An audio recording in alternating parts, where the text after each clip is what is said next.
महनूर की गुमशुदगी ने सबकी जिंदगी हिलाकर रख दी थी। जैन बेचैनी की हालत में सीधा महनूर की माँ आसिया के पास पहुंचता है और परेशान लहजे में कहता है, आंटी खुदा के लिए मुझे सच बताइए, आपको किस पर शक है? मुझे लगता है महनूर जिस इंसान से डरकर कराची आई थी, इस सब के पीछे उसी का हाथ है। आसिया बेगम रोते हुए सेठ अकरम का नाम लेती हैं।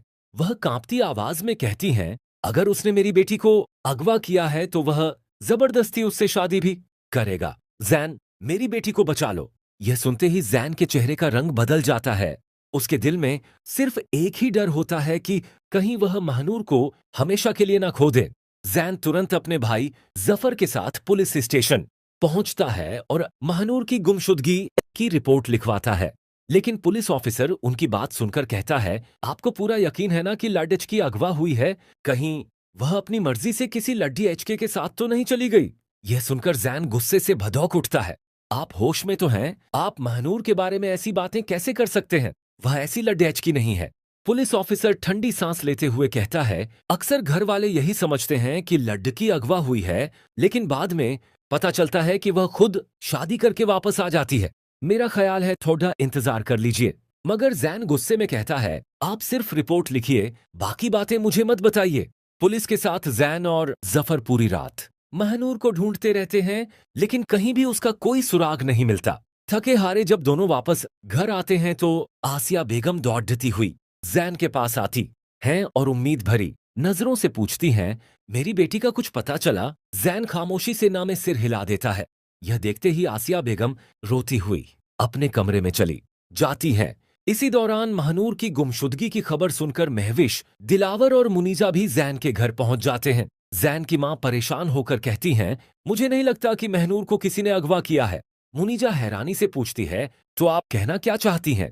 क्या महनूर खुद भाग गई है? लेकिन दिलावर तुरंत सबको रोक देता है। वह गंभीर लहजे में कहता है, ऐसी बातें मत करो, वह बहुत अच्छी और शर्मीली लाडेज की है। उसके साथ जरूर कुछ गलत हुआ है। घर का माहौल और ज्यादा भारी हो जाता है। जैन गुस्से में उठकर बाहर लॉन में जाकर बैठ जाता है। तभी महविश उसके पास आती है और नरमी से कहती है, जैन तुम परेशान मत हो, महनूर जरूर मिल जाएगी। हालांकि सच्चाई यह थी कि महनूर के अगवा होने के पीछे सबसे बड़ा हाथ खुद महविश का ही था। लेकिन वह बड़ी चालाकी से जैन के सामने खुद को अच्छा दिखाने की कोशिश कर रही थी।